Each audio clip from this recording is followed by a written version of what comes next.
think the plane's coming in right now. I don't know what it is, but yeah, something's landing. Airport. There are hundreds, if not thousands, of people gathered outside near the stage.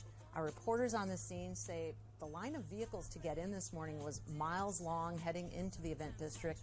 Some people were parking their cars, they say, along the side of the road and walking.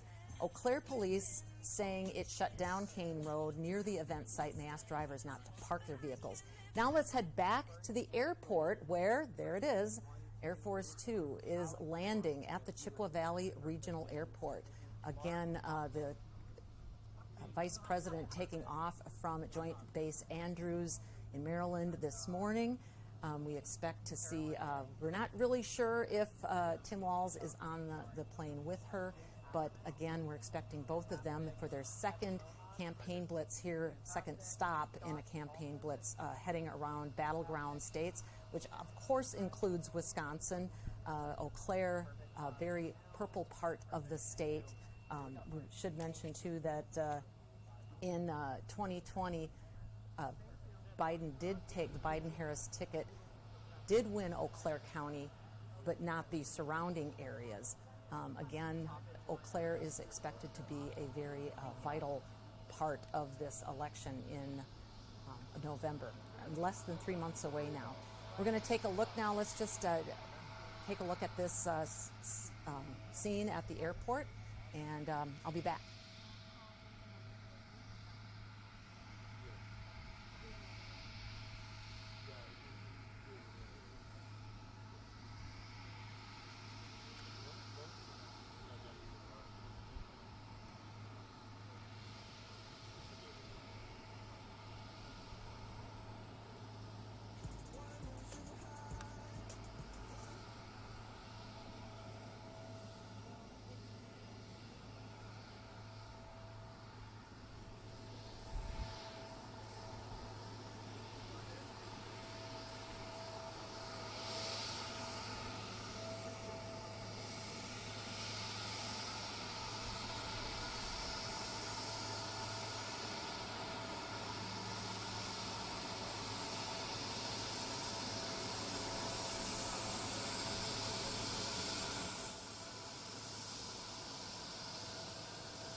Vice President Kamala Harris's plane has arrived at the Chippewa Valley Regional Airport. The airplane that arrived earlier was not her plane. I apologize for that, but we see Secret Service there standing by and law enforcement authorities. I'm not sure what the contingent will be who will meet her at the tarmac there. She and her running mate, Tim Walz, the Minnesota governor, are expected to be at the Eau Claire Event District for a rally in about an hour. That's when she's supposed to speak. The airport is about 7, almost 8 miles from the event district, so I'm sure she will have a police escort to that event district and that rally. Again, Eau Claire is the second stop since she announced that Walz is her running mate and that he joined the ticket. The first rally held last night, so she announced yesterday that he would be joining her ticket, and then they held the rally last night to a crowd of thousands. There is a large crowd gathering at the event district, which is the Country Jam grounds on the northwest side in Eau Claire. And yeah, you see that it's a very large crowd waiting for the vice president and her running mate to appear and speak. Again, Bon Iver is supposed to be performing before the vice president's rally, and he again, or Bon Iver again, founded by Eau Claire native Justin Vernon, and that's expected again to happen soon because the airplane has just arrived, and we're going to just take a moment, kind of watch that plane land and see what happens, and I'll be back as we find out more.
still tipping on me, so I have to kind of hold it. Yeah, it's already tight as it can go. You did it. That was very good. Good.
Vice President Kamala Harris and her running mate for the Democratic presidential election, Minnesota Governor Tim Walz, deplaning at the Chippewa Valley Regional Airport right now. They're being met by a group at the end of the runway there. At the end of the a number of children were grouped around there before.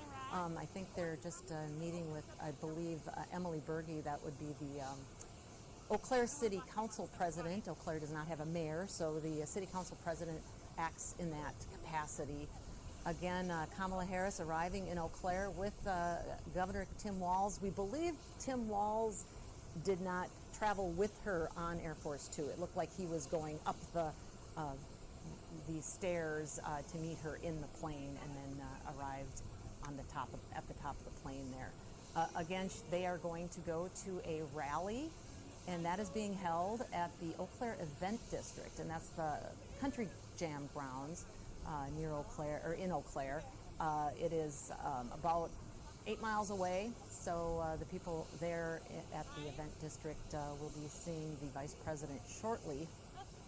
Again, she has arrived about, I would say, 15 minutes ago or so, and from our reporter on the scene, our crew on the scene, J.D. Vance is reported to be at the airport as well, and he is also, again, Donald Trump's running mate. He is also expected to give remarks at 1 p.m. at Woolard International, and that is a manufacturing facility on Eau Claire's northwest side. And so he's, around the same time, he's been with the Vice President kind of in the same areas, speaking as she is speaking as well. So we plan to cover both of these rallies. We're trying to get a feel for who is at the airport here. We do have crews at the airport, and again at the rally, and at the manufacturing facility in Eau Claire, where J.D. Vance is going to give his remarks. He is going to give his remarks to the press. It's not believed. It's a public event where the rally at the Eau Claire Event District does include a number of people. There's those, looks like a number of young girls that are greeting the Vice President and the Vice President candidate, nominee. And again, it looks as if they're greeting them. Back at the rally, if we can take a look there to just show the crowd that they're about to go to, that is where Governor Evers is making some remarks, trying to rile up the crowd, I suppose. And again, Bon Iver is supposed to be performing there as well. And it looks like, sounds like, Hello, Wisconsin! and now let's listen to the governor. How the heck are you, Eau Claire? How about that? Right here in Eau Claire. Thank you so much. Let me put it to you this way. Are you as jazzed as hell? Hell yes. Are you ready to hear from the next president and vice president of the United States of America? I'll take that as a hell yes, too. Now, I just have to, first things first, Wisconsin, I have to talk about the election coming up next Tuesday, the 13th of August. I need you to get out and vote. And here's why. You remember how the Republican lawmakers took a 300-day vacation during the pandemic and the worst economic crisis in a decade? Well, the Republican legislature snuck two confusing constitutional amendments onto the ballot next Tuesday that will erode our state's checks and balances and make it harder for me to do my job and other governors to do their job. The Republicans are hoping that you won't notice that there's a power grab on the back of the ballot to permanently change our Constitution. So this is what I'm asking you to do, is get out and vote. Make sure you flip the ballot over. And when you do, you're going to see questions 1 and 2. And vote no, vote no. vote no. Vote no, vote no. And I need you also to find friends, bring them along, tell them that Tony sent you, and ask them to get out and vote no also. You know, Wisconsin, we have just 90 days to make sure that we elect Kamala Harris and Tim Walz and send them to the White House. And our work together begins here today. At the top of the ticket, we've got that incredible Vice President Kamala Harris. She has spent the last 4 years vigorously defending our democracy, fighting to protect the freedoms that we hold dear, and worklessly and very tirelessly working to do the right thing and deliver for us. And then you have my good friend and our next door neighbor, Minnesota Governor Tim Walz. And Wisconsin, you know what happens when you elect a former teacher, don't you? We go hog wild getting things done. We always do what's best for our kids and working families. We work to find common ground and consensus. And we lead with kindness, respect, and compassion. And those are the exact Midwestern values, qualities, and work ethic that will make Tim a great vice president.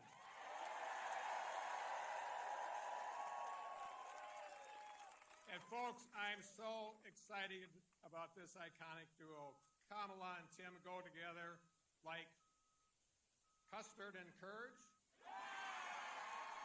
like cream puffs and the state fair, like old-fashioned and French fries, polka and euchre, brats and beer. So I'm going to ask you, Wisconsin, are you all in to win? Good, because we have a hell of a lot of work to do. We have 90 days, and we do not have a minute to waste. Because here...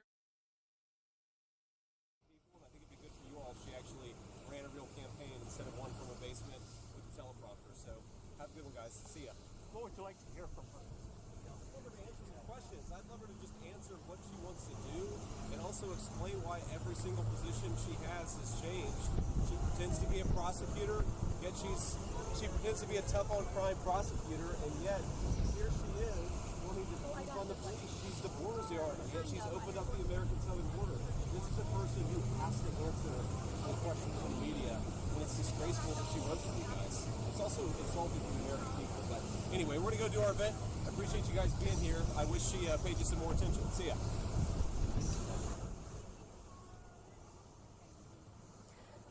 That was Donald Trump's running mate, J.D. Vance, the Republican vice presidential nominee. He's at the airport the same time the motorcade with Vice President Kamala Harris and her running mate, Tim Walz, are going to the Eau Claire event district. So something unusual happening there. We have Governor Evers at the rally right now, but we will be covering both of these events live. And again, we want to mention that you can watch the live channel on our website. It's called Watch Live on our website, where you can see both of these events.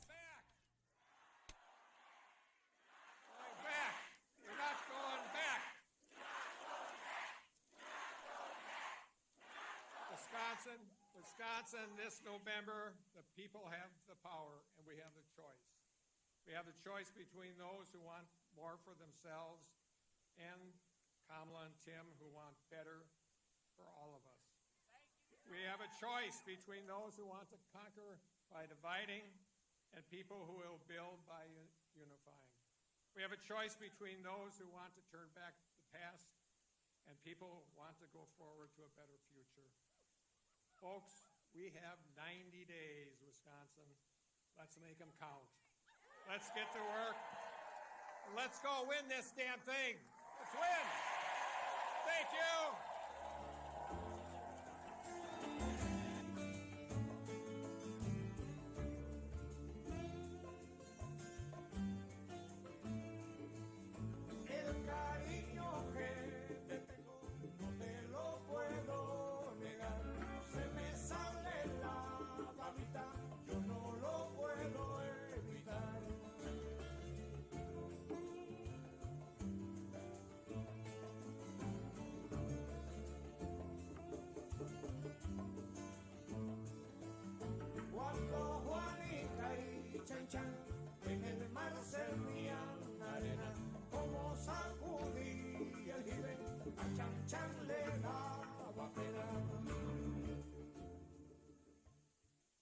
Please welcome United States Senator Tammy Baldwin.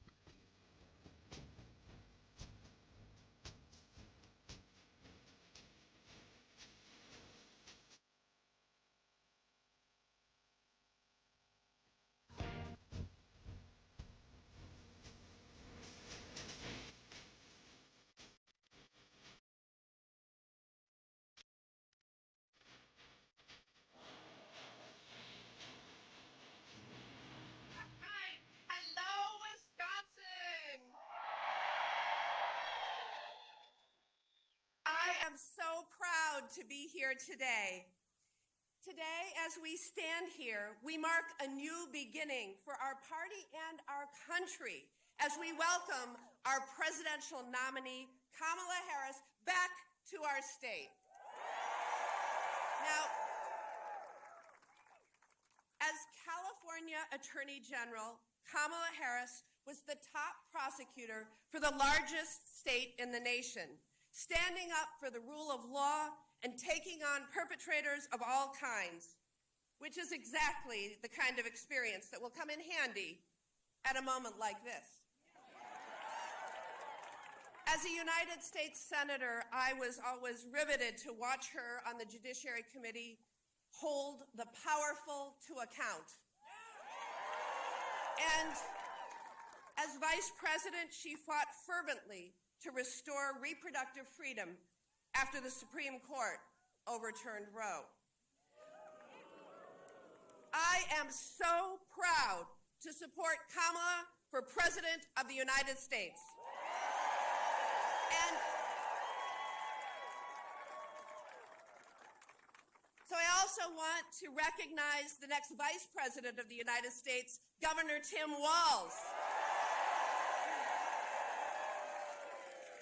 You know, as a military veteran, a teacher, and a true public servant, he is a fantastic addition to the Democratic ticket. Now, when he and I served in the House of Representatives together, we worked together to stand up for our dairy farmers. And while serving as governor of our neighboring state, Minnesota, we worked together to bring $1 billion for a new bridge in Superior, Wisconsin that'll connect our two states, create jobs, bolster our economy, and make sure our families can get to work on time. In picking a fellow Midwesterner, it is clear that this campaign knows that the path to the presidency and to control of the United States Senate runs directly through the Midwest. And that means it runs directly through Wisconsin, because we are the battleground state. Wisconsin is likely to decide who our next president is and who controls the United States Senate. And Wisconsin, speaking of that U.S. Senate seat, I'm being challenged by a self-funding multimillionaire by the name of Eric Hovde. Now, Hovde owns a $3 billion California bank, a $7 million ocean view home in Laguna Beach, and he's been named one of the influential residents of Orange County 3 years in a row. Folks, we have a green county, Wisconsin. We have a brown county, Wisconsin, but there's no Orange County, Wisconsin. And you may laugh at that. The stakes of this race are really high. Hovde celebrated when Roe was overturned. He said he's 100% anti-choice. Meanwhile, I am leading the effort to restore reproductive freedoms with my Women's Health Protection Act. On health care, my opponent wants to repeal the Affordable Care Act and kick millions off of their health insurance. You know, living without health insurance throughout my youth due to a childhood illness is why I got into public service to begin with. I wrote the provision in the Affordable Care Act that allows young people to stay on their parents' insurance until they turn 26.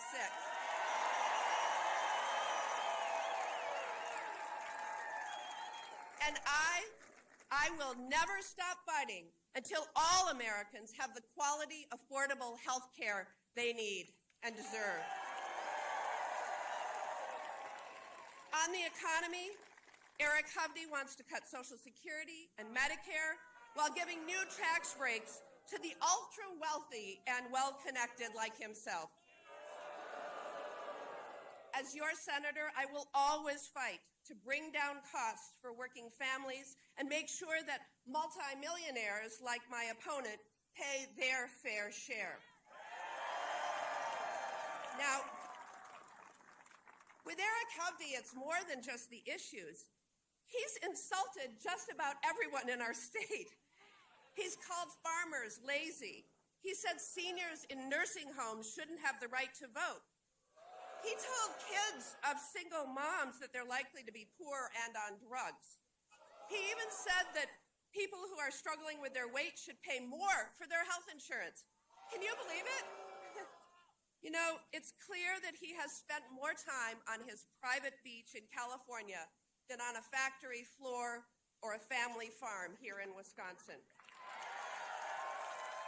We need to defeat him not only to protect the rights and freedoms that we hold dear, not only to continue to deliver for working families, but because Wisconsinites actually deserve a senator who understands them, not one who insults them. So,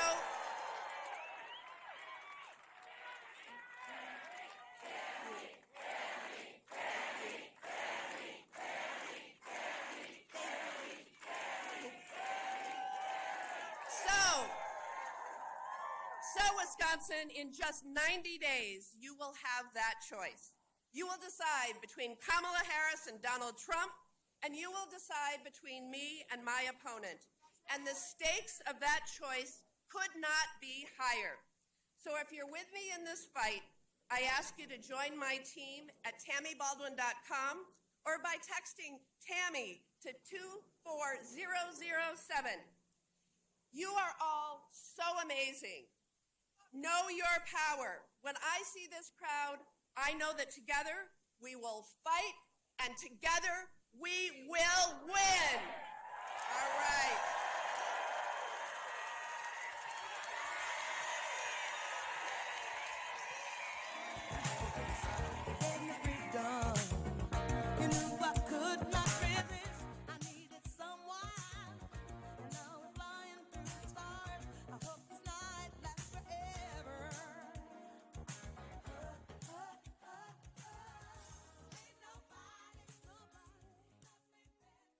Please welcome to the stage, Bon Iver.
Ben.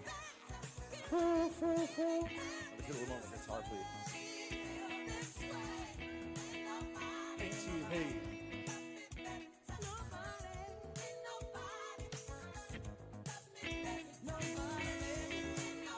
Great, dude. Woo.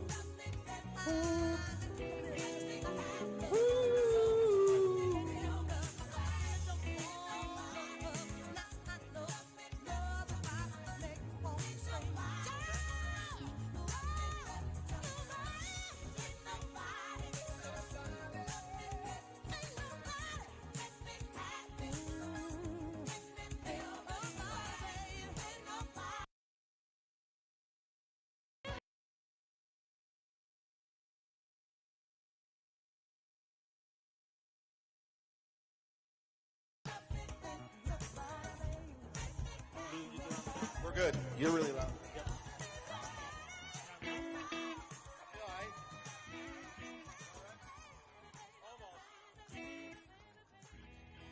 Hello, everybody.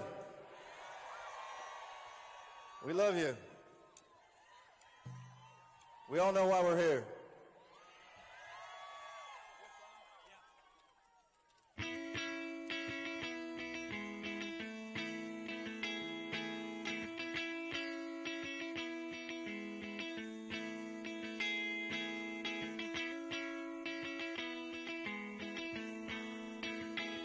For the lover falling on in the swampy August storm, what a mischief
Sundays when you're drunk and dressed after hours when it's swung.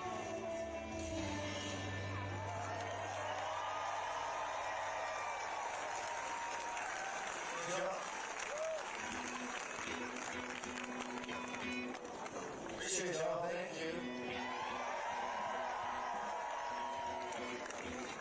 A little more guitar. That's that keyword.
Mike's from Minnesota, but he might have one on us today.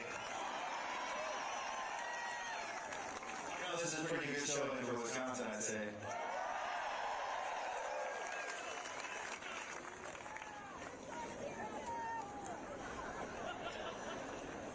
I just got a Packers rule down here. That's absolutely correct.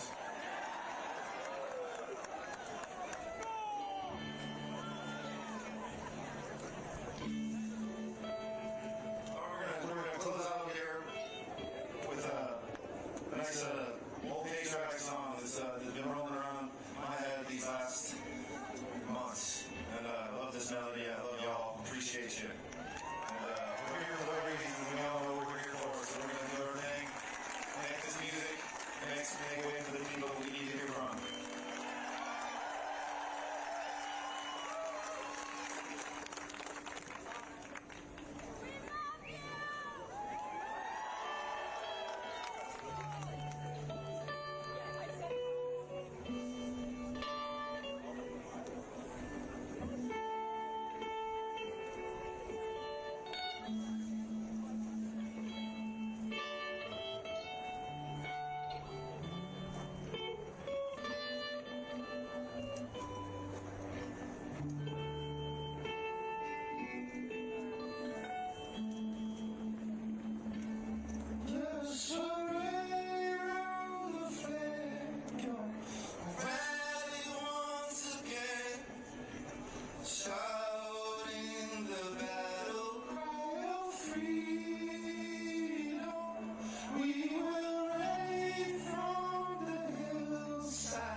Vice President Kamala Harris and her running mate Tim Walz are holding a rally in Eau Claire this afternoon at the Eau Claire Event District. And not that far away on Eau Claire's northwest side, we have Donald Trump's running mate, J.D. Vance, also here in Eau Claire. They both arrived at the Chippewa Valley Airport pretty much at the same time. They were both there at the same time. We are streaming both events, so on our website you can click on the story about the rally to watch that stream, or the story on J.D. Vance and watch that stream. And once again, we are covering both rally and J.D. Vance's event. He is speaking to the press, having remarks to the press, and then the rally is at the event district in Eau Claire.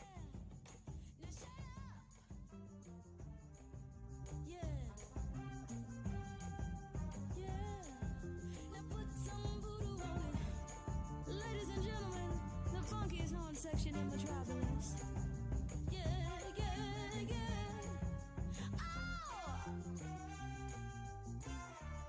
We call that classy brass. Keep my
A new day is rising. Get under, rise, a new day is dawning.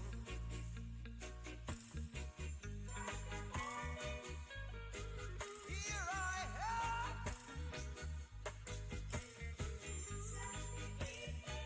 Want you to know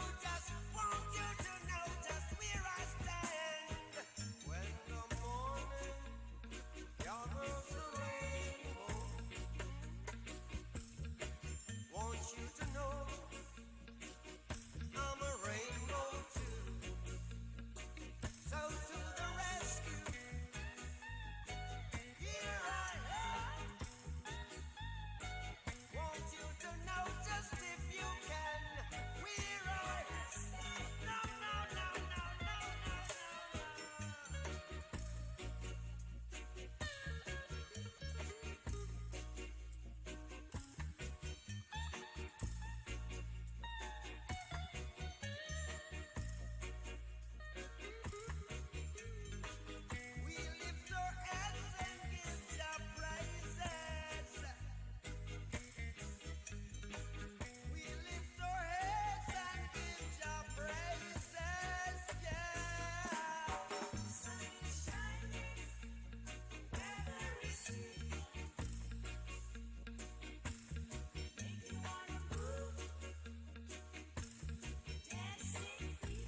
Hello, everyone. Once again, I'm Judy Clark at WEAU 13 News. We are looking at and awaiting remarks from candidates in two different areas in Eau Claire. The Eau Claire Event District, where Vice President Kamala Harris, the Democratic presidential nominee, and her running mate, Tim Walz, will be speaking soon, and Woolard International in Eau Claire, where J.D. Vance, Donald Trump's running mate, will be speaking soon. A big rally at the Event District, that's the Country Jam grounds in Eau Claire. J.D. Vance expecting to speak to reporters there at Woolard International. Again, we're just awaiting them. You can watch both of these streams. We are streaming both, but you need to go to our website and click on the individual story. So click on the rally, the Harris rally story to see that stream. Click on the Woolard International story to see, or the J.D. Vance story to see that stream. Again, we are carrying both streams, and that's at weau.com. So yes, we are awaiting both of these candidates to speak. Again, I see clapping, and hopefully that does mean J.D. Vance is coming up, and we will go to that now.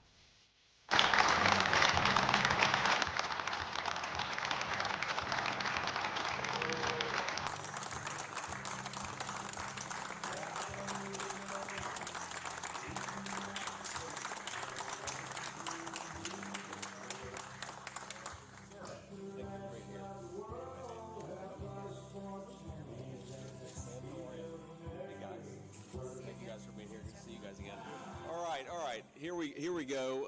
I want to talk to the press here in just a second, but first I want to say how great it is to be here in Eau Claire, Wisconsin. I believe we're going to get some ice cream afterwards, and I think there's already some debate about which place we should go to, so hopefully we're not going to cause any Eau Claire rivalries here, but I'm excited about it, and we've had a good day. We actually just saw the Vice President's plane on the tarmac. We landed about the same time that she did. And I went over there because I thought it might be nice to check out this plane that's going to be mine in a few months if we all take care of business, and I think we will. But mostly, actually, I wanted to go and say hello to the journalists who are traveling along with the Vice President because I figured they must be lonely because Kamala Harris doesn't take any questions. And I want to just point this out before we let the media ask me some questions, that I think it's really disgraceful, both for Kamala Harris, but also for a lot of the American media that participates in this stuff, to have a person who's been the presumptive nominee of the Democrat Party for 17 days and refuses to take a single question from the American media.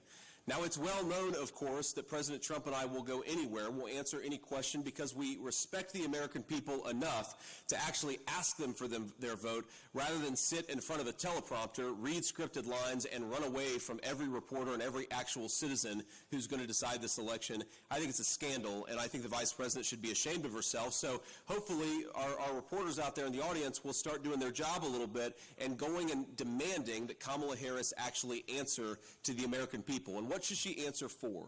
And I think it's an important thing to point out here before I kick it over to you guys for some questions. Well, one thing she should answer for, we're in a great American manufacturing facility here, and I appreciate y'all showing up and standing behind me, but one thing we know is that you cannot manufacture in this country unless you have access to low-cost power. And we happen to be sitting on the Saudi Arabia of natural gas in this country. We happen to have unlimited oil and gas resources right here in the United States of America, and yet Kamala Harris would rather get energy from tin-pot dictators in Iran and Russia than from American citizens and American workers.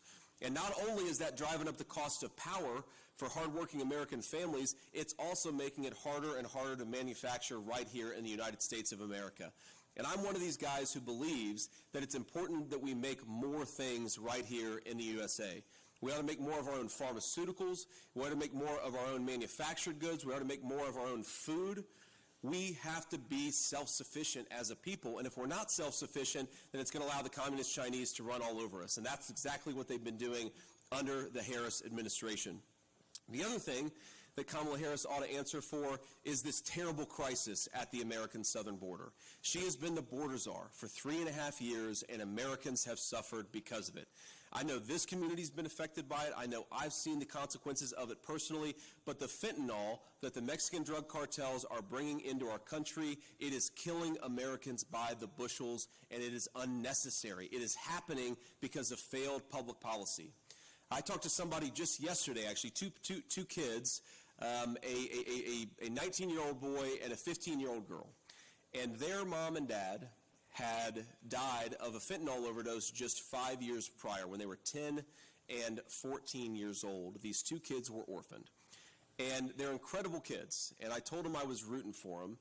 And I can't believe that our leadership has let what has happened to these children happen. It's not necessary.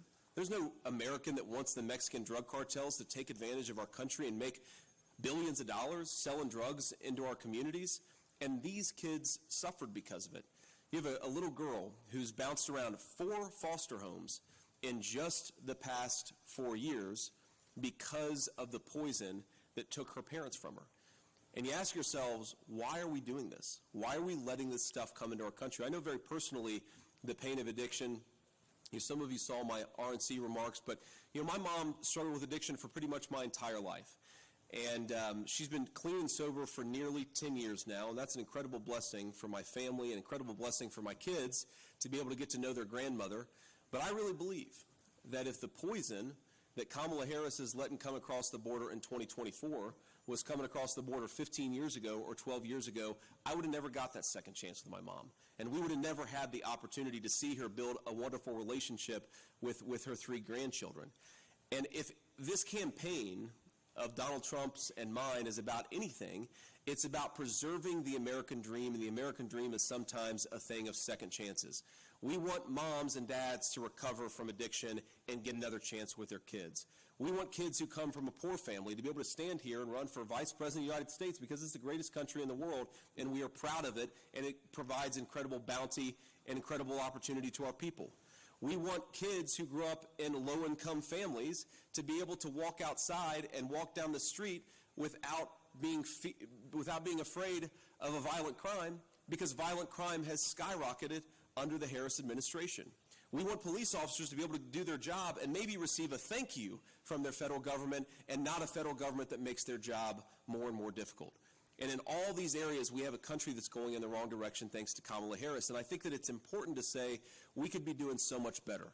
And not just that we could be doing so much better, we were doing so much better when Donald J. Trump was president of the United States. We had somebody who was fighting for American manufacturing, American workers, and fighting for their jobs. We had somebody who was empowering our police and making it easier for them to do their jobs. We had somebody who was stopping the flow of fentanyl and stopping the Mexican drug cartels from taking advantage of our country. And we had somebody who was pursuing the kind of economic policies where you could build a life in your home without having groceries become unaffordable, without having housing become unaffordable. The most consistent complaint that I hear from people all across the country, and I've been to more than a dozen states, I think, since Donald Trump tapped me, the most consistent complaint that I hear is that it is harder and harder for normal people to get by. And I happen to think that if you work hard and play by the rules in this country, you ought to be entitled to a good life in the country that your grandparents built. It's a very simple goal, and it's something that we can get for everybody. Now, is that possible? Thanks to Kamala Harris, grocery prices are up 30% since she took office. Gas prices are up 50% since she took office. Rent is over 40% since she took office. Every single thing that Americans need to buy in order to live a halfway decent life has become more expensive because of Kamala Harris's economic policies. And instead of saying, I'm sorry, instead of saying, maybe, we should go in a different direction, she's running from the media, refusing to answer tough questions, and hoping that a basement campaign is going to earn her a promotion. And I think we ought to say to Kamala Harris, you are fired. Your policies didn't work, your agenda doesn't work, and it's not what the American people want. So let me just recap it here, and then I will turn it over to the media. On day one, Kamala Harris suspended deportations. On day one, Kamala Harris stopped deportations for the American people. On day one, Kamala Harris refused to continue construction of the Trump border wall. On day one, Kamala Harris basically refused to push back against the drug cartels in this country.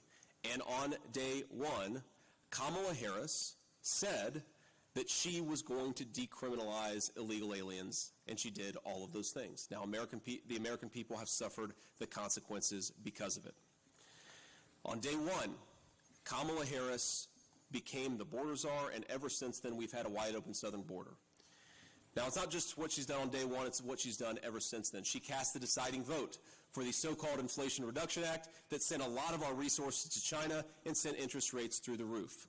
She cast the deciding vote for the very policies that made groceries and gas and housing less affordable for American citizens. And I think it's very simple. I think that we can do better. I know that we can do better. We were doing better when Donald J. Trump was president. So thank you all for being here. Thanks for standing in support of our president. And to all the American people out there who are listening to these remarks or will hear them on TV just a little bit later, my very simple request is to think about people who are suffering in this country. Think about kids who lost a parent to an opioid overdose. Think about families like mine who can't afford groceries when they go up by 30%.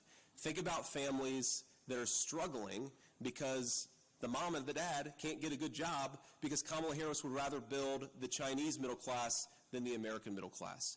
Those people could be doing so much better, and they will, so long as Donald Trump becomes president. My final comment I'll say is, it says on our national currency, "In God we trust." That is the motto of the United States of America. I believe that God calls us to hope and not to despair. And I really do hope for this country and believe that this country's best days are ahead of it. But the most important thing that we can do to give people all across this country hope is to get them a government that actually works for American citizens, and that's by electing Donald J. Trump, President of the United States. Thank you all, and God bless you. Appreciate it. And what I'd like to do here, is start with the local reporters, and then if we have questions from national reporters afterwards, then I'll call on you too. So if you're a local news outlet, if you throw your hand in the air, and I'll try to call on you. Sir, right there. Hi, Daniel Gomez, WEAU for Eastern. So, we just talked about the border and everything, and talked about addiction. You know, here in Eau Claire, earlier, like 5 months ago, we lost 2 hospitals, including an addiction resource center. Great question. You know, Eau Claire County voted blue in the 2020 election, voting for Biden. So what changed how Wisconsinites here in Eau Claire County, in Wisconsin, who are battling addiction, who are battling these sort of things with such limited resources, what can you tell them to help us, you know, see your ways and see that you guys are the rightful choice here, you know, even just without the Mexican border, because we're far away from the Mexican border, but, you know, what can you do for Wisconsinites to come here in the upper Northwest? So we are far away from the Mexican border, of course, but we're not far away from the fentanyl that Mexican drug cartels bring into communities like Eau Claire. And that's why I talk about it. Every state is now a border state because every state is affected by the problems. But particularly on this question about hospitals and how do we actually reinvigorate hospitals in some of our small towns and more rural areas in our country, I think there are 2 answers to this question. One goes directly to the immigration problem and one doesn't. Look, first of all, we need to actually invest in our hospital system. We've seen since Obamacare was passed, we've seen a lot of rural hospitals, hospitals in small towns close down. You cannot have a good healthcare system. You're never going to help people beat addiction if they've got to drive 90 minutes to the closest hospital. So we've got to preserve the rural healthcare infrastructure that exists in this country. And this is where the illegal immigration issue bears on it directly, because we know that Kamala Harris wants to give health care benefits, sometimes Medicaid, sometimes Medicare to illegal aliens. We also know that when illegal aliens come in, they have to be housed in the jail sometimes, or they have to be housed somewhere else if they're not committing crimes. That costs local taxpayer money. We know they have to be fed. That costs local taxpayer monies.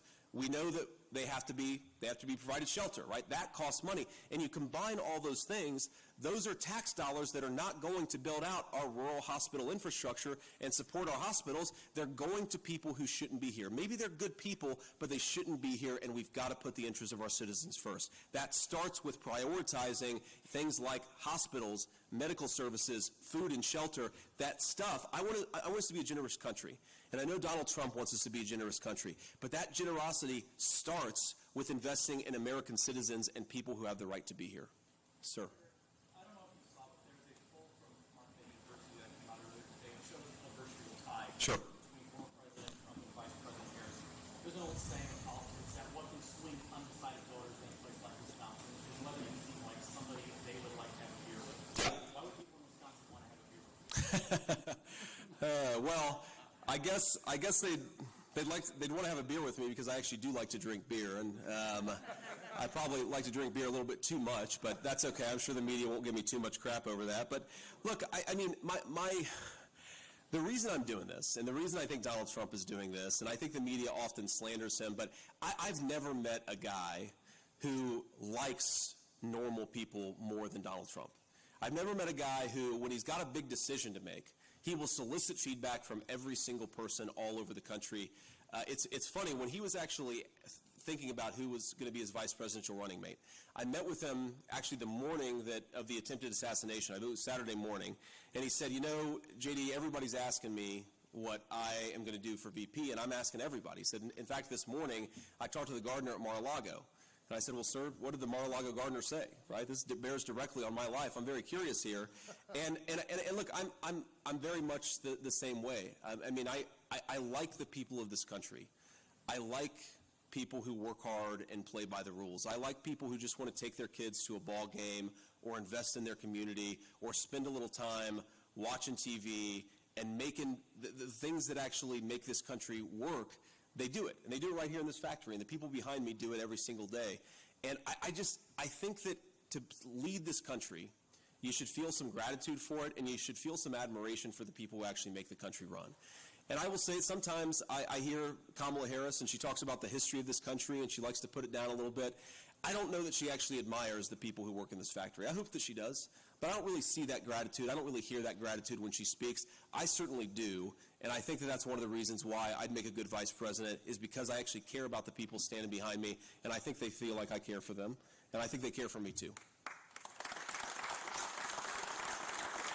Remember, local, start local, ma'am, in the red. Thank you.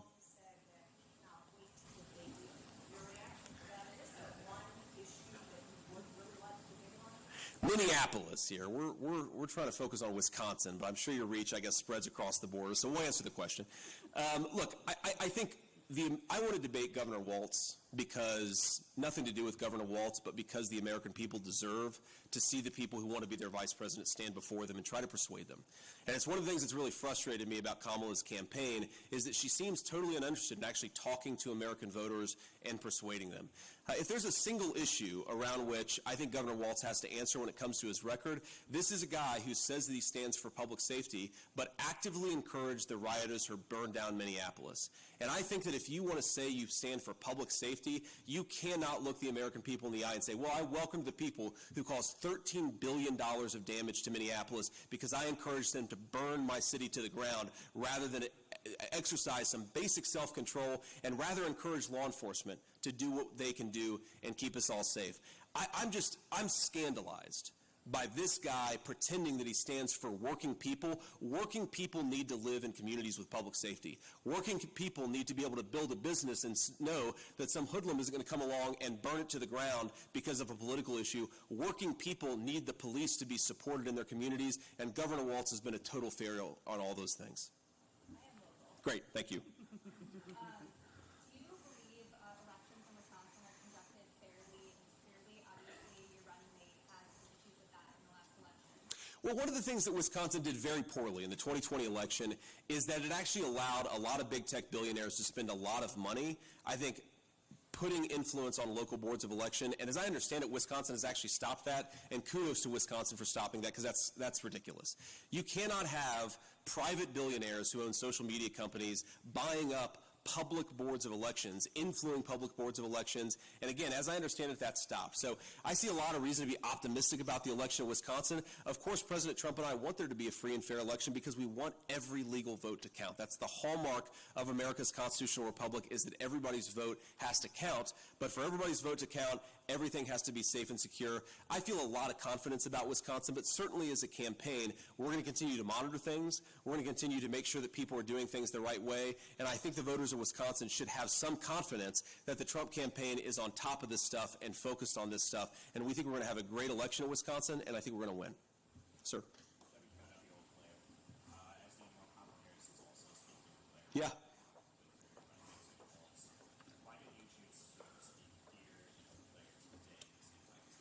Well, we wanted to make sure there was a contrast, in part because the media has been so dishonest about Kamala Harris's record, and in part because they refused to ask her questions. We wanted to make sure that there was at least somebody out there providing an alternative story.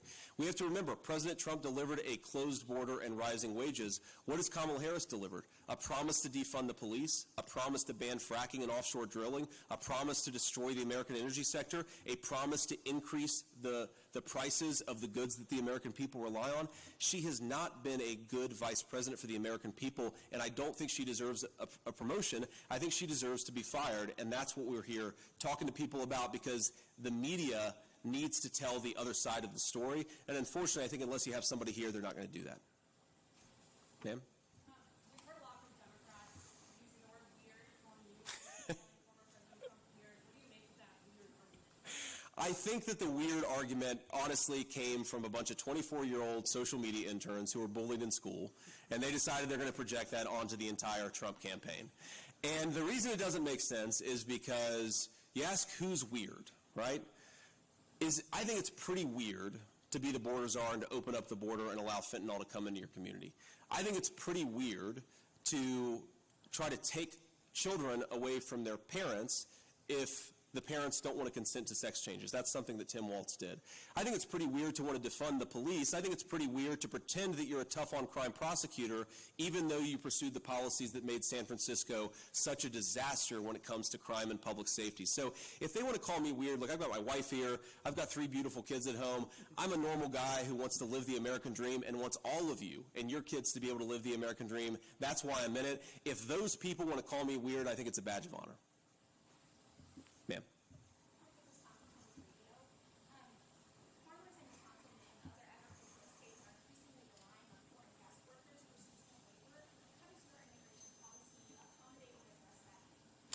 Well, look, I think that the reason why we have an economy that is more and more reliant on guest workers, and frankly not just guest workers, but also a lot of illegal labor, is because the Harris administration has invited in 20 million people to be here illegally. When I talk to farmers, they don't want to hire illegal aliens. They would actually like to hire American workers and people who are lawful residents, but you cannot have a system that works for American farmers when you have 20 million people coming in here illegally. And by the way, a lot of them are competing with Wisconsin workers and Wisconsin people for jobs, driving down wages, making it harder for Wisconsinites to live the American dream. That is a scandal, and that is a disgrace. The thing I really believe about our farmers is they need access to big markets. They want to export food all over the world, and that's the way to build food security for the American people, is to allow our farmers to export all over the world. For the first time, basically in the history of this country, we are now a net importer of food. That means we no longer have the food security that America had for over 200 years. I'd like Wisconsin farmers and American farmers to get back to being the bulwark of the entire world food supply, because it means America's food supply is safe, and that's what the Kamala Harris administration has destroyed. Ma'am. Mr. Vance, recently you, after being picked for VP, you said my attitude is it doesn't really matter as much as this hits my ego, and then Trump recently said it makes no difference. Do you think it matters that Harris chose Walz?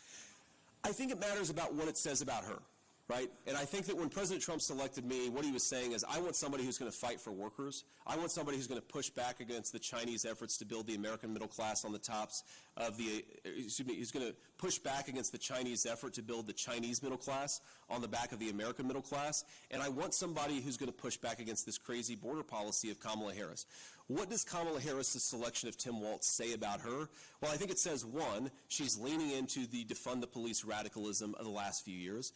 2, she's leaning into the open borders policies of the last few years. This is a guy, Tim Walz, who wanted to give driver's licenses to illegal aliens, facilitating the flow of illegal immigration instead of stopping it. And then the final point that I'd say is it says that she bent the knee to the Hamas caucus of the Democrat Party. Whatever your views on Pennsylvania Governor Josh Shapiro, and obviously he's not in my political party, he's criticized me, I criticized him. The amount of rage that you heard from the far left saying Kamala Harris can't pick this guy because he's Jewish is disgraceful. I want my kids to grow up in a country where they can be whatever they want to be, and people aren't attacking them for their ethnic heritage, and that's somehow considered acceptable. It's not just that they said it was acceptable. It's not just what these people said about Shapiro. It's the way that the Harris administration and the Harris campaign refused to push back against it. I think it's a real scandal. Yeah. Trump has denounced Project 2025 in its entirety. Is that something that you completely agree with, that Project 2025 and the policy proposals, Sure. every part of it, you disagree with all of it? Well, I think what President Trump said is that Project 2025 does not represent the agenda of the Trump campaign, and it doesn't. Donald Trump represents the agenda of the Trump campaign. He's a very smart guy. He already had a lot of good public policies. He speaks for himself. And I think what's made the president so mad about the conversation around Project 2025 is anybody saying that an outside group, my understanding is it's a bunch of white papers. It's almost 1,000 pages long. No one speaks for Donald Trump. Not 1,000 pages of white papers, not a conservative nonprofit, not anybody except for the Trump campaign and Donald Trump. Sir? Yeah, Matt, leader Telegram based out of Eau Claire. Kind of speaking a little bit more on Project 2025. Wisconsin Democrats worry that Project 2025 will have negative impacts in rural communities like here in Eau Claire. With them stating that Project 2025 is planned to cut federal loan programs for small farmers. How do you combat this claim? Well, look, I combat the claim by repeating what I just said, which is that Project 2025 is not Donald Trump's agenda. Donald Trump's agenda is his agenda, and he speaks for himself. And the Trump agenda from 2017 to 2021 was awfully good for farmers in Wisconsin and everywhere else. This was a guy who fought for Wisconsin farmers to have access to global markets. This is a guy who was willing to fight back against some of the trade practices of other countries that were bad for Wisconsin farmers. This is a guy, Donald Trump, who supported an American energy policy that made it possible for farmers to get the fuel and the fertilizer they needed. His agenda was great for American farmers, and again, he speaks for himself. We're going to do the same thing when we get reelected. We're going to make American farmers wealthy and prosperous again, and we're going to do it by Donald Trump doing exactly what Donald Trump wants to do, not any organization that pretends to speak for him but doesn't. Yeah. Two quick questions for you. Circling back on the debate. Sure. Kamala Harris, when she was VP, agreed to a debate early August, the 13th, with CBS. That was before Biden dropped out. Now he's out. We have a new VP pick. Can you give us any guidance on when and where that debate would happen? And then secondly, the weird thing keeps coming up. I know you said it was injured. The first time we heard it on cable news was with Walz. He took that insult all the way to the Democrat ticket, clearly convincing Democrats of these claims.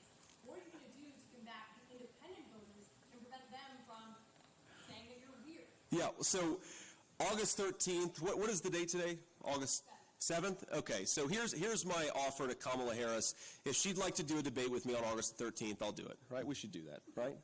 I don't think she wants to anymore because, one, she probably doesn't even know that she's going to be the Democratic nominee, and two,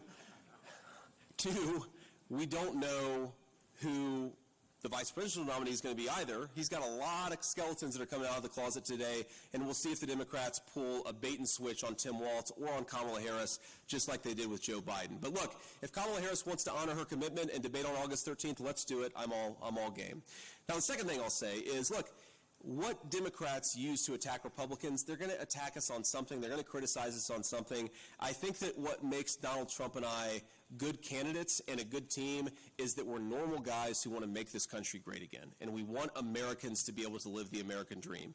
I really do think that whenever Tim Walz calls me, I mean, talk about weird with Tim Walz. I don't know if you guys saw the rally yesterday, but afterwards, his wife comes up to him, and Tim Walz does what any normal Midwestern guy would do, seeing his beautiful wife on stage after a speech. He gives her a firm handshake. Right? That's pretty weird. That's pretty weird. When I see my wife after a speech, I give her a hug and a kiss because I'm excited to see her, and she's my wife. These people have no leg to stand on, and I think what's going to happen is they're going to try to call us weird for the next 93 days, and what's going to happen is the American people aren't going to care about it because they don't care about some tagline written by a social media intern. They care about which president and which vice president is going to make their country better and their lives more safe and more secure. That's Donald Trump and I, and I'm proud to carry that message forward for the next 93 days. Ma'am.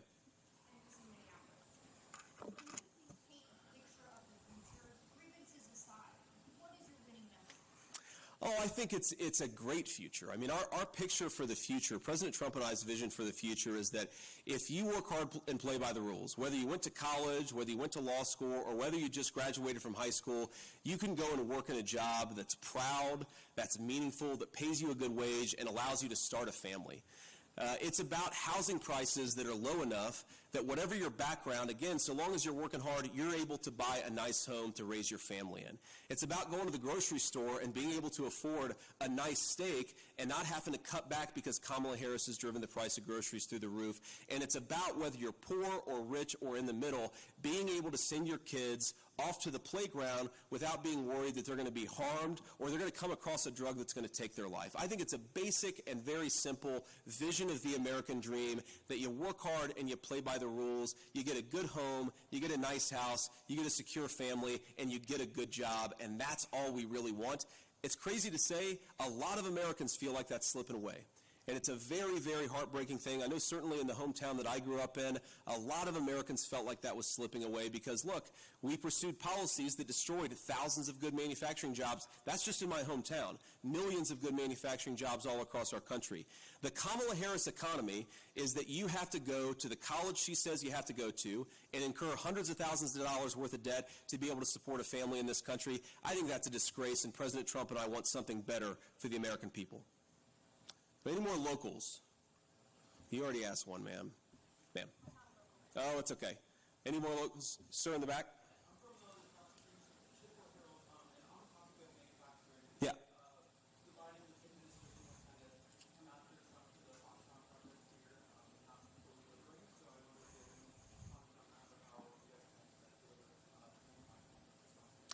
Well, look, I think it's quite simple, and obviously not every facility is going to work out perfectly, but if you look at the Trump manufacturing agenda, you saw manufacturing coming back to this country in a very, very big way, and it's a long-term project. You're not going to solve every problem overnight, but what you have to do is, number one, you have to be able to put tariffs or be willing to put tariffs on Chinese goods. They're trying to undercut American wages with slave labor and bring in a lot of cheap products. We have to be willing to say, if you want access to American markets, you got to treat your employees fairly, and we prefer that people make things with American labor. That's leg number one.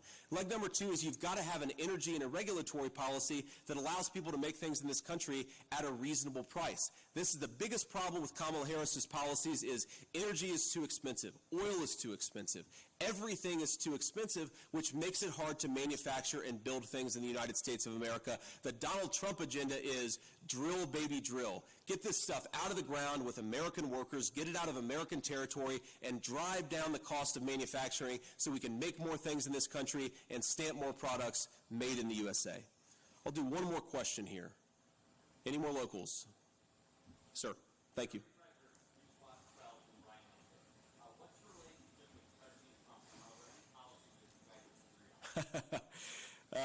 Look, President Trump and I are very good friends, and we spoke twice yesterday, actually. And, you know, what really unites us is a love of this country and a belief that if we had smarter policies, people could live more safe, more secure, and more prosperous lives. And we're extremely united on that. Now, of course, we're not going to agree on every single issue, but I see my role as the vice presidential candidate to offer counsel in private.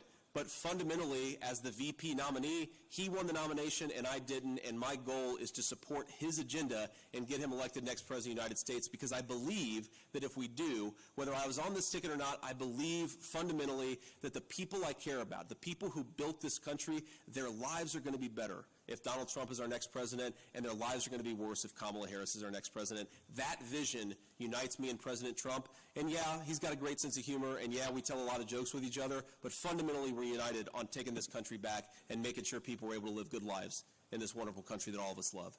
And with that, I want to just say a note of gratitude for all you standing back here. I know it's a little it's a little toasty today, and you guys probably don't care about me jabber-jabbing with the media here, but I appreciate you guys being here. And I just say, look, I love what you guys are doing. I love building things and making things in the United States of America. I want it to be easier to build this kind of business, to work in this kind of company, and we're going to pursue policies that make that possible every single day. God bless you guys for what you do, and thank you. Thank you. See y'all. Donald Trump's running mate, J.D. Vance, speaking in Eau Claire at Woolard International. He spoke to a group of reporters, local and regional and national reporters there. We are going to be switching away from that event. He just finished up as Vice President Kamala Harris and her newly announced running mate, Minnesota Governor Tim Walz, are about to speak at their rally in Eau Claire at the Eau Claire Event Center. People there have been gathered for quite some time now, since before noon, planned to speak at 1:20 p.m. And has yet to take the stage. Arrived around 12:20 or so at the Chippewa Valley Regional Airport, about the same time that J.D. Vance arrived in Eau Claire. Again, the rally is going to be is taking place at the Eau Claire Event Center. That's the Country Jam ground in Eau Claire, and we're just going to bring that to you live.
The program will resume shortly.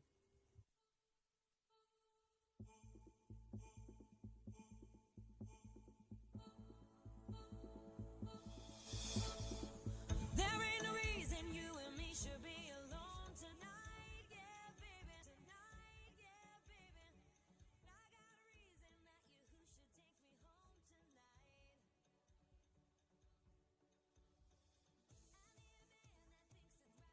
tonight, yeah, baby.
is Les Danielson, and I'm the 4th generation farmer born and raised in Cadott.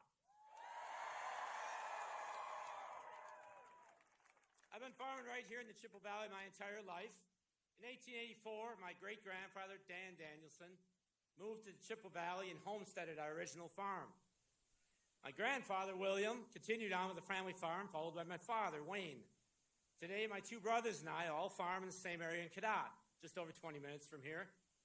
My extended family still farm the same land my great-grandparents did, and we look forward to farming it for years to come. My wife, Deborah, and I purchased 700 acres of our own land and now grow 500 acres of corn, soybeans, and some hay. We built our grain setup and milk a small herd of cows. My story is a Wisconsin story, one of hard work and perseverance. And that's why I'm glad and excited that Vice President Harris's running mate is a lifelong Midwesterner.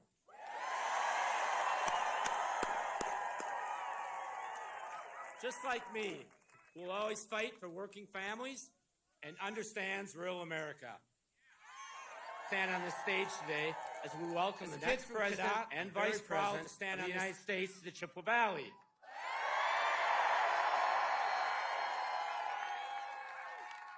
Vice President Kamala Harris and Governor Tim Walz know that rural America is the backbone of our nation.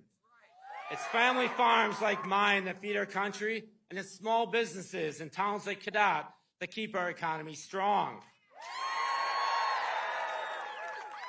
But while Donald Trump was in office, my brothers and I saw firsthand his disastrous trade wars and economic policies, which left many farmers like us struggling and devastated small and mid-sized grain farms. Trump stands on the side of big ag, big oil, and giant corporations. Not family farms, and he made it harder for us to compete. Together with President Biden, Kamala Harris has fought for rural communities, whether through fixing our roads and bridges so we can get products to markets, or fighting to expand affordable health care, or helping family farms like mine. Donald Trump and J.D. Vance just don't care about rural America, no matter how much they pretend to. That's why this November, I'm voting for Kamala Harris and Governor Walz.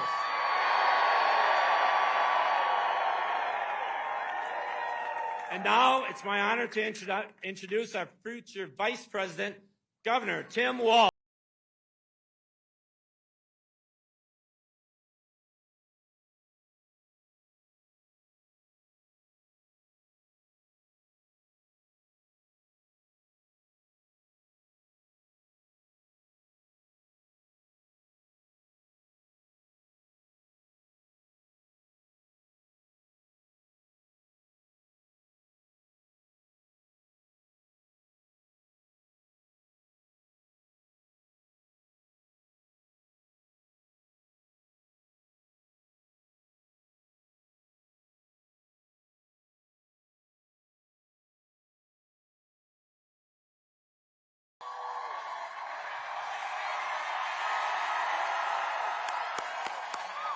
Wow. Wow. Hello, Eau Claire. Isn't it good to have a candidate who can pronounce the name correctly? So, wow. Les, thank you. Thank you for the introduction. More importantly, thank you for articulating what we know it means to live out here in the Midwest. Care for your neighbors. Kindness. I want to acknowledge a few people today. Somebody who I have to tell you might be the kindest human being I have ever met. Your governor, Tony Evers. A dear friend of mine who I had a chance to serve with in the House of Representatives, an incredible senator, Tammy Baldwin.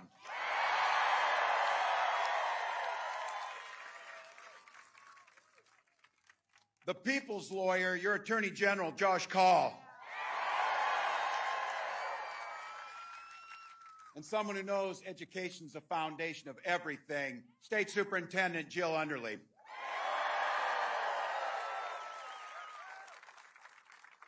All the state and local officials are here, but I want to say that point of personal privilege on this, I got a bunch of my family down here in the front, so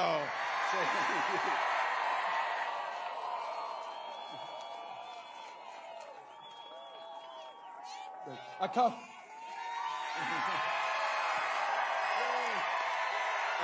couple of them are Badgers too, by the way. So, and a real special thank you to everybody here. Looking out across here, look, you're busy people. You got things to do. It's a summer day. You had to walk 2 miles. I had nothing to do with that, by the way, nothing. But you came here for one beautiful, simple reason. You love this country and this democracy.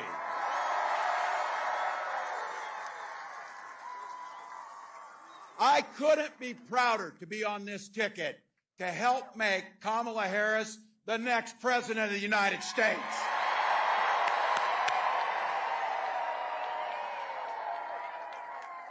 You know it. Vice President Harris is on the side of the American people. She took on predators, fraudsters, transnational gang members. She stood up against powerful corporate interests, and she never hesitated, not once, to reach across the aisle if it improved people's lives. Being a Midwesterner, too, I know a little something about commitment to people. I was born in a small town in Nebraska where community meant everything. My mom and dad taught me to show generosity to my neighbors and work for a common good. At 17, I joined the Army National Guard.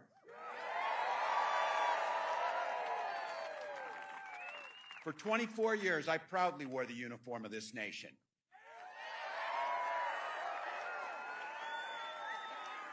And that service, just as it did for my dad, a Korean War veteran, and millions of others, I got the GI Bill and it gave me a shot at a college education. My dad was a teacher. My siblings were all teachers.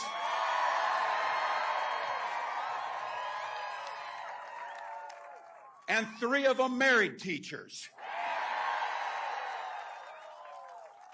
It's noble work. I had the privilege of teaching public school, social studies, and coaching football for 20 years. And for all you Packer and Badgers fans, yeah, we did win a state championship. So it's what we do. But it was my students who encouraged me to run for office. I never thought that much about it, but they saw in me what I was hoping to instill in them.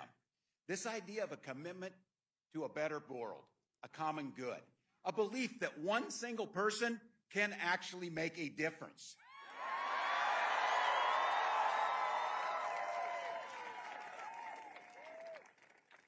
I lived in a red district, but my neighbors were kind enough and graced me with the opportunity to go to the United States House of Representatives for 12 years to represent them.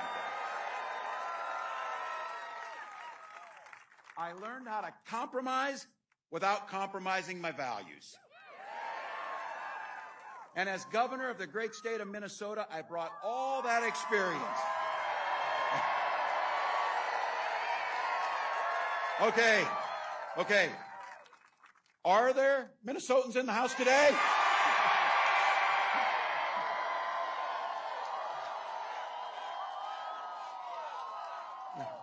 Bringing that experience to tackling the challenges that we're facing our state. We don't shy away from challenges, but I'll tell you what, Donald Trump, he sees the world differently than we see it. He has no understanding of service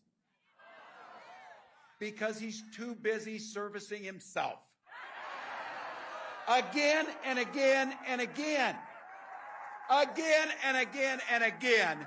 This guy weakens our country to strengthen his own hands. He mocks our laws. He sows chaos and division amongst the people. And that's to say nothing of the job he did as president. He froze in the face of COVID, and it cost people's lives. He drove the economy into the ground. And make no mistake about it, violent crime was up when Donald Trump was president. Those of you who are a little older know this.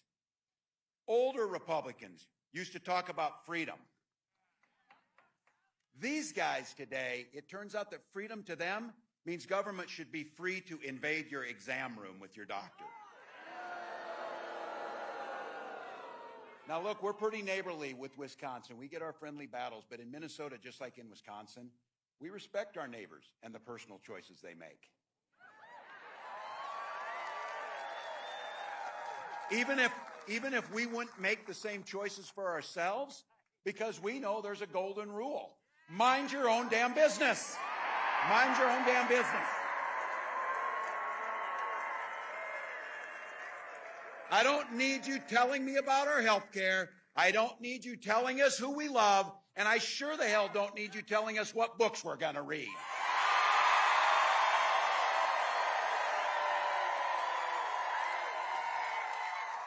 And there's a very personal one for me, and that includes IVF. Some of you might have heard this. This is very personal for my wife and I. When Gwen and I decided to have children, we went through years of fertility treatments. And I remember each night praying that the call was going to come and it was going to be good news. The phone would ring, tenseness in my stomach, and then the agony when you heard the treatments hadn't worked. So it wasn't by chance that when we welcomed our first child, our beautiful daughter, we named her Hope.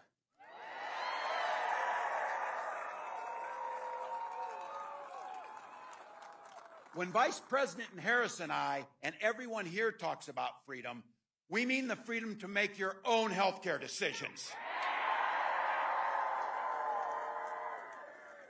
And for all of our little ones to be free to go to school without worrying about being shot dead in their classroom.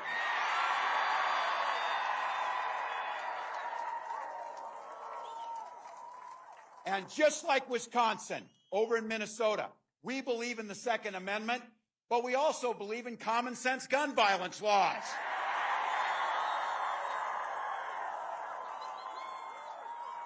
And just so you know, when I was in Congress, I was the top gun at the trap shoot 3 years in a row. I can outshoot them, too.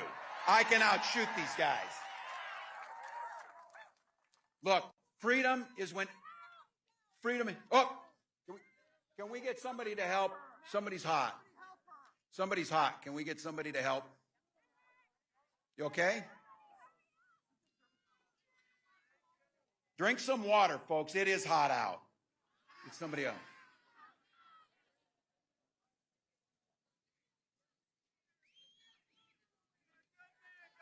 Thank you.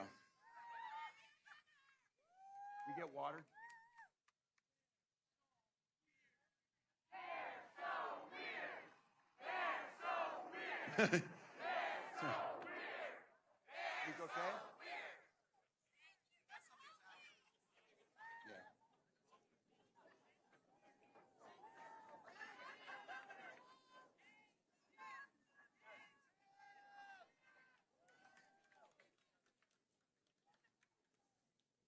Thank you all for helping. Grateful. Thank you.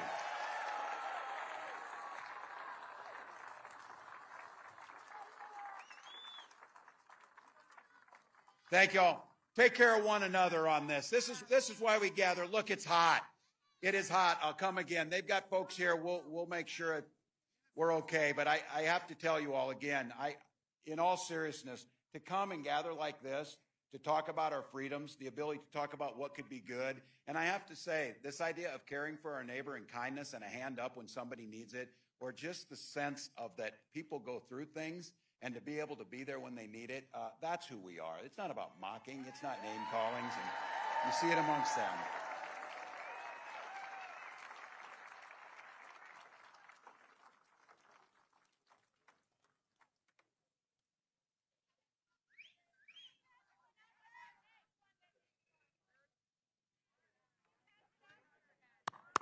Yay.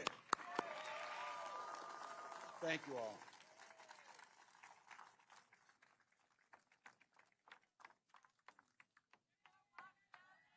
They do.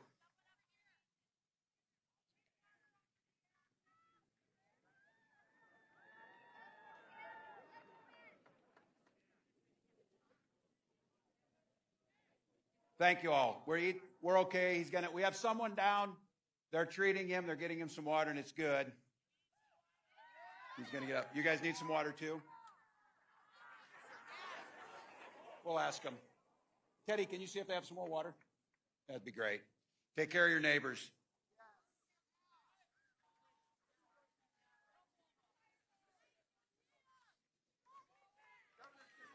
There we go.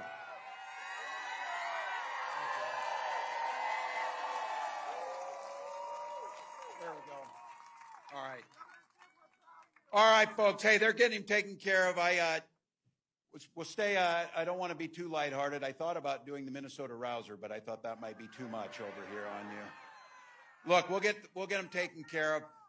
You know what this is about. This is about when they talk about the freedoms that we heard. And freedom in education means that our teachers aren't saddled with crippling debt when they go into this. It's student loan debt. And I'll tell you what a big part of this is. We settle our political differences not through violence, but through our votes. The question is pretty simple. This election is all about asking that question. Which direction will this country go in?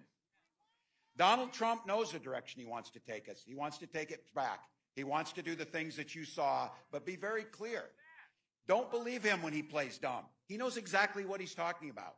He knows exactly what Project 2025 will do in restricting and taking our freedoms. He knows that it rigs the economy for the super rich. If he gets a chance to go back to the White House, it will be far worse than it was 4 years ago. Raising costs for the middle class, repealing the Affordable Care Act, gutting Social Security and Medicare, the very safety nets that protect people when they're down. And of course, banning abortions across this country with or without Congress. This is where we talk to our neighbors. Donald Trump is not for you or your family. And Trump's running mate shares those same dangerous and backward beliefs. You know, just like all of us in regular America, we go to Yale, and then we have our careers funded by Silicon Valley billionaires, and then you write a book about the place you grew up and you trash that place. Come on, that's not who Wisconsin is. That's not who Minnesota is. We're better than that. We're better than that.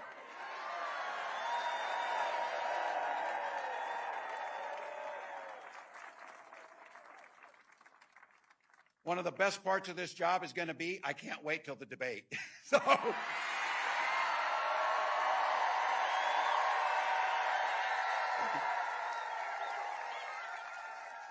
look, I've done this enough, and I know bullies, and I'm not a name caller, but what I am as a teacher, I observe things. So I want to tell you, what I observed and you've observed about these guys when you see them, that it's a very clear thing. Yes, they are creepy and weird as hell. You see it. You see it. This is not normal. This is not normal behavior. Nobody's asking for this crazy stuff. So I'll tell you what. You heard it from the vice president. You've heard her talk about this. We're sure the hell not going back. We're not going back. We are not going back. We are not going back.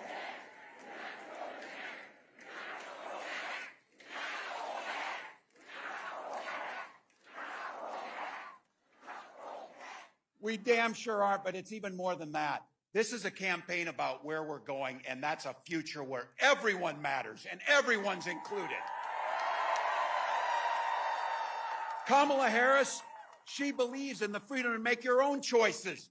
She believes in opportunity for every single person to join the middle class. And she believes in the promise of America.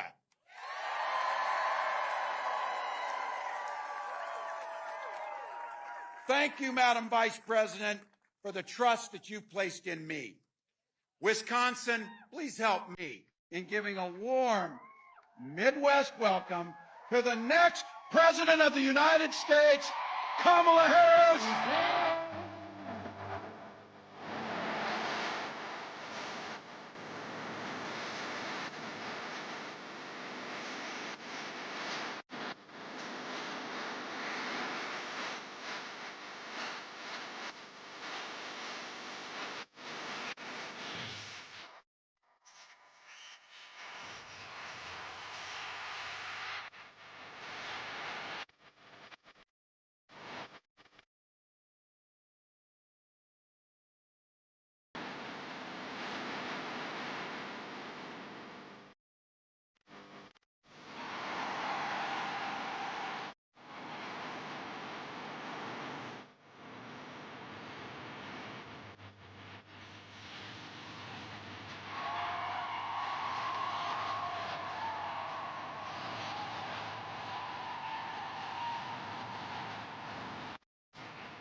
afternoon. Oh, it's good to be back. Good afternoon, everybody.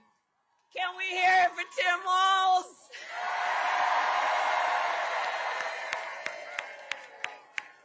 Oh, I'm so happy to be running with him, let me tell you. So let me start by thanking Les, your words, your leadership, your voice. It's so important. Les, thank you for everything you are and everything you do for our country. And it is good to be with so many incredible leaders, including the most magnificent, wonderful Governor Tony Evers. Every time I come to Wisconsin, Tony meets me on the tarmac. He's such an incredible human being.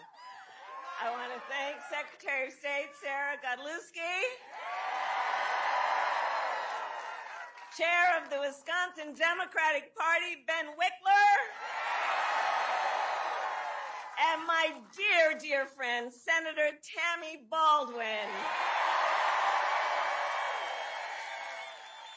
I served with Tammy when I was in the United States Senate, and I'm going to tell you, she was always, always, always fighting for the people of this state. And in November, we are going to re-elect her to the United States Senate.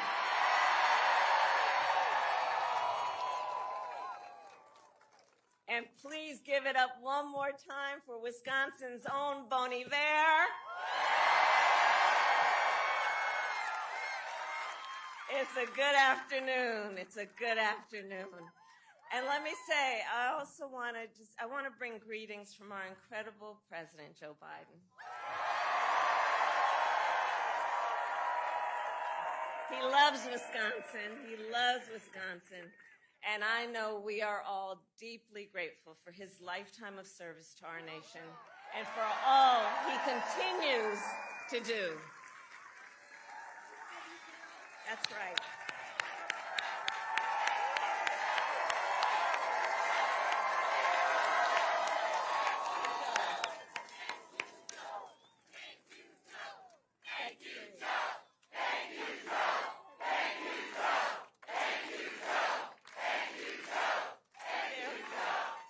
That's right. I'm going to tell him what you said. So, Wisconsin, this has been a big week. On Monday, I officially became the Democratic nominee for President of the United States.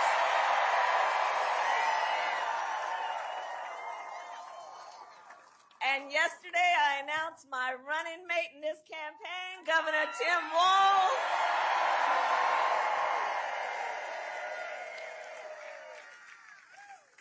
And as you just heard, and the Minnesotans here know, Tim has an incredible record as governor of the great state of Minnesota.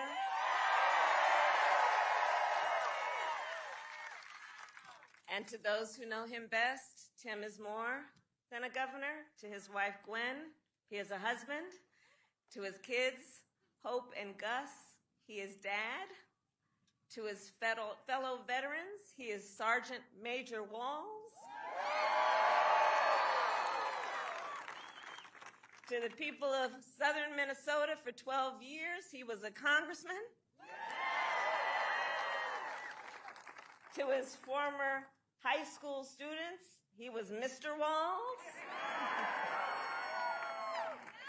And to his former high school football players, he was Coach. Coach.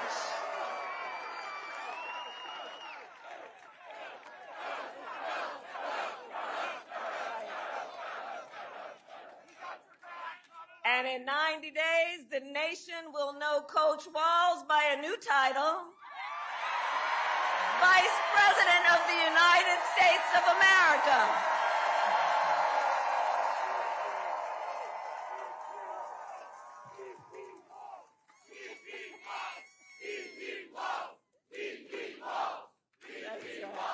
Oh, it really is good to be back in Wisconsin. So listen, let me tell you, I am clear. The path to the White House runs right through this state. And with your help, we will win in November. We are going to win. We are going to win.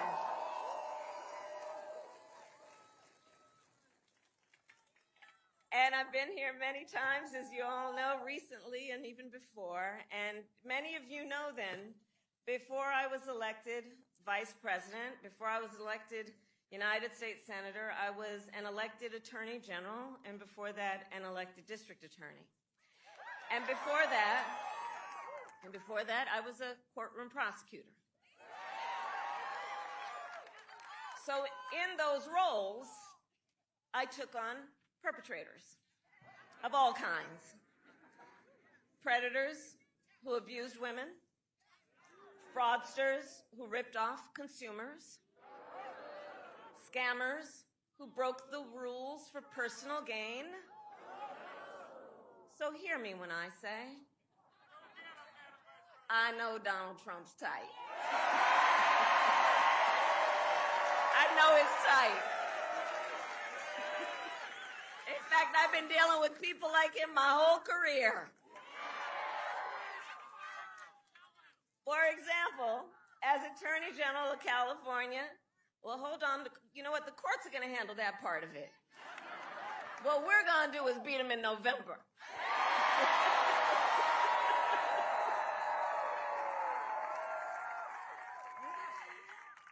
So I'll tell you, as Attorney General, I took on one of our country's largest for-profit colleges that scammed students.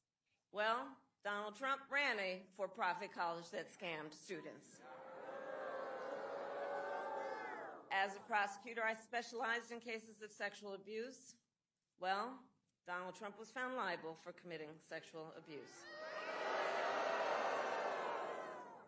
As Attorney General, I held the big Wall Street banks accountable for fraud. Well, Donald Trump was just found guilty of fraud. 34 counts. So in this campaign, I'll tell you, I will proudly put my record against his any day of the week.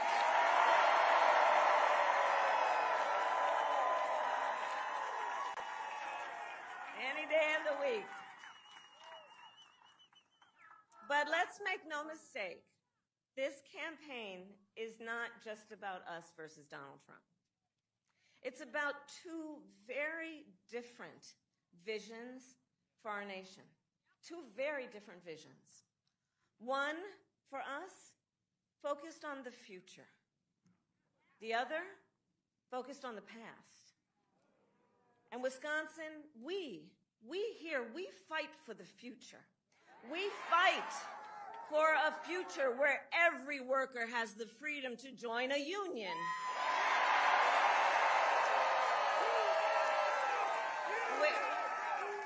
Union strong. Union strong. Union strong. Union strong. Union strong. We fight for a future where every senior can retire with dignity. A future where we build a broad-based economy and one where every American has the opportunity to own a home, to start a business, to build wealth.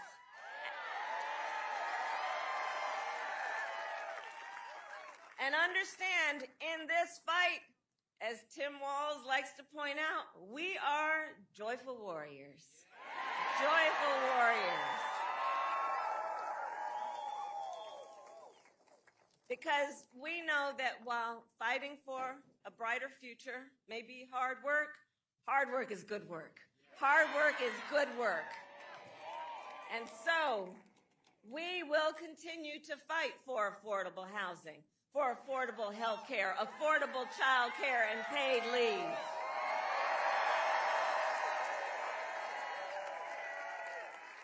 We believe in a future where we lower the cost of living for America's families so that they have a chance not just to get by, but to get ahead.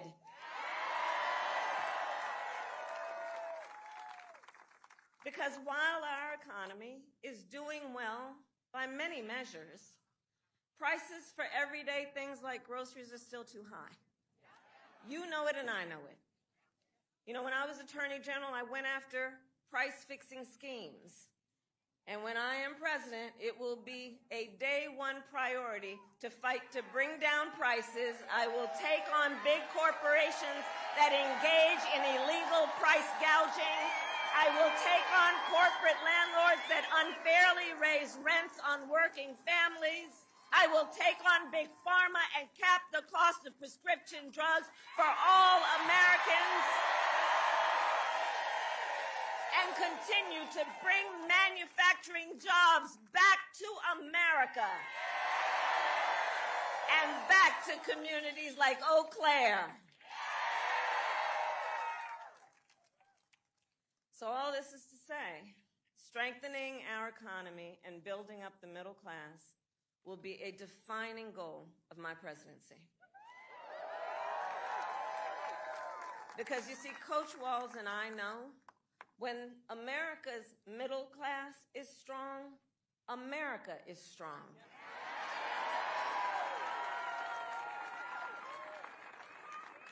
And as we work to move our nation forward, Donald Trump intends to take our nation backward. There is so much evidence of that point. There really is. But look at most recently, Project 2025 in that agenda. Project 2025, you know, if you have some time to take a look at it, I'm telling you, it is a plan to weaken the middle class. It is a plan to weaken the middle class. If he is elected, Donald Trump intends to give tax breaks to billionaires and big corporations. He intends to cut Social Security and Medicare. He intends to surrender our fight against the climate crisis, and he intends to end the Affordable Care Act.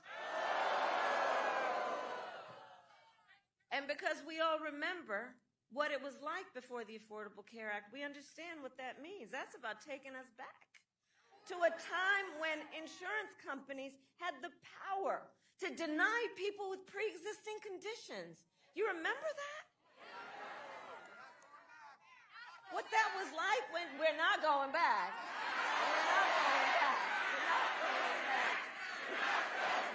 We are not going back.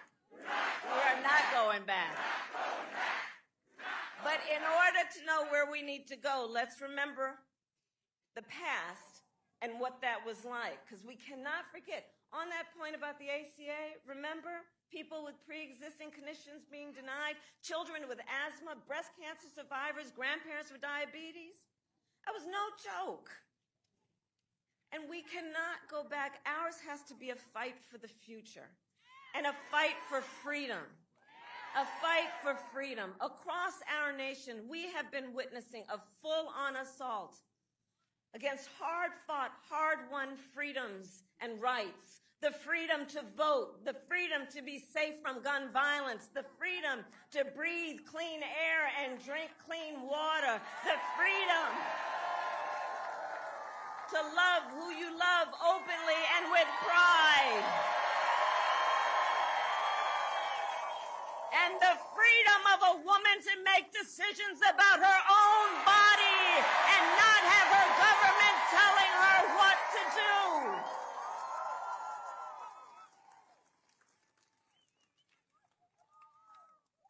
And let's remember the traditions of our great country. Generations of Americans before us led in the fight for freedom. And now then, as they would expect, the baton is in our hands. The baton is in our hands, each and every one of us. So we then, who believe in the sacred freedom to vote, will finally pass the John Lewis Voting Rights Act and the Freedom to Vote Act. We, who believe in the freedom to live safe from gun violence, will finally pass universal background checks, red flag laws, and an assault weapons ban. We, who believe in reproductive freedom, will fight for a woman's right to choose. And we remember that when he was president, Donald Trump handpicked 3 members of the United States Supreme Court, the court of Thurgood and RBG, because he intended for them to overturn Roe v. Wade. And as he intended, they did.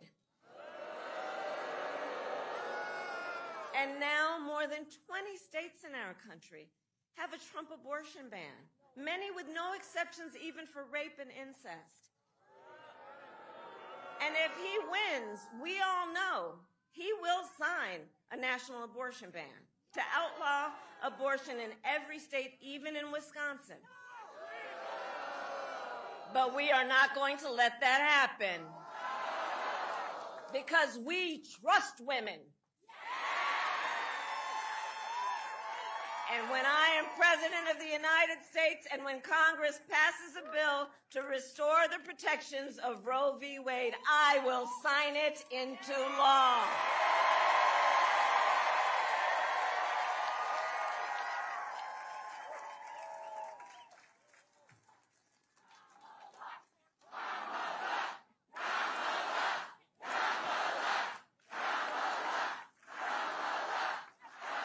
Thank you all. So listen, everyone took time out of your busy lives and days and all your obligations to come out here and to be together as one community. And I know you did it also because we all know, listen, so much is on the line in this election. It can't be said seriously enough. So much is on the line. And compounded with everything else that we knew was on the line, think about the fact that last month, the United States Supreme Court basically told the former president, who has been convicted of fraud, that going forward he will be immune no matter what he does in the White House. Think about what that means and the changed circumstances since 16/6/20 when you think about what that court decision means. Donald Trump has openly vowed if reelected he will be a dictator on day one. That he would weaponize the Department of Justice against his political enemies. That he would round up peaceful protesters and throw them out of our country. And even, quote, terminate the United States Constitution. So let us be clear. Let us be clear. Someone who suggests we should terminate the Constitution of the United States should never again have a chance to stand behind the seal of the President of the United States.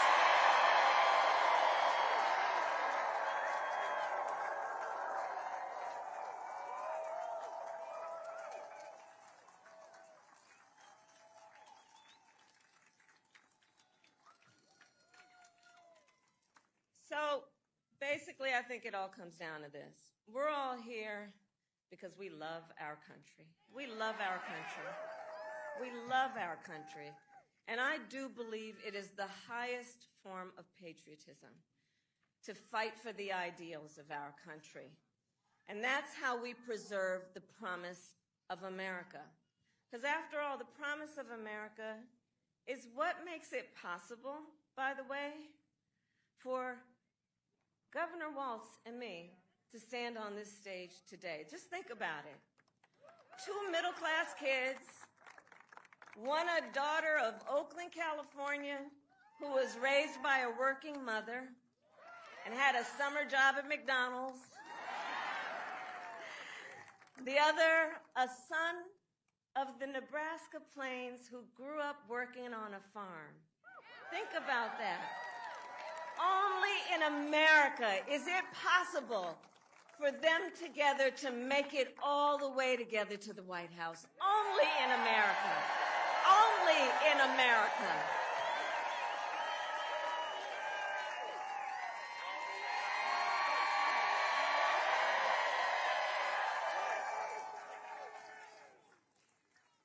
So this is a fight to make real the promise of America for every person in our nation.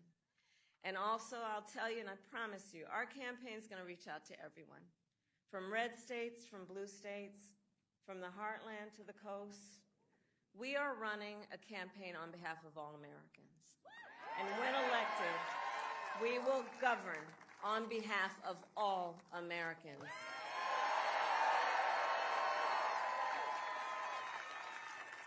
Because Coach Walz and I know, and we're clear about this, unlike the other side, we work for you.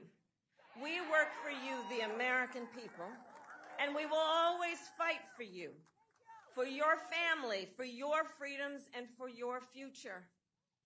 So Wisconsin, ultimately, this election is about a question that we each face. We each face a question in this election, and that is, what kind of country do we want to live in? Do we want to live in a country of freedom, of compassion, of rule of law, or a country of chaos, fear, and hate? And the beauty of our democracy is we each have the power individually and collectively. We each have the power in a democracy to answer that question. The power is with the people. The power is with the people.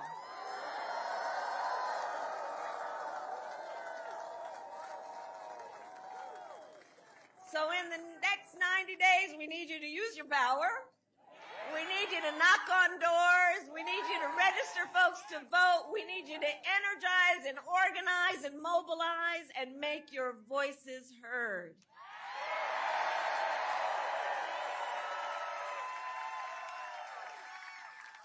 And I'll tell you, about an hour ago after I landed on Air Force Two, I met a collection of young leaders from Girl Scout Troop 3307. Oh, they were spectacular. Oh, they were spectacular. None of them taller than 3 feet. They were spectacular. And one of those young leaders had a shirt on that said, "You are powerful and your voice matters." Right? From the mouths of babes, they're telling us. They're telling us.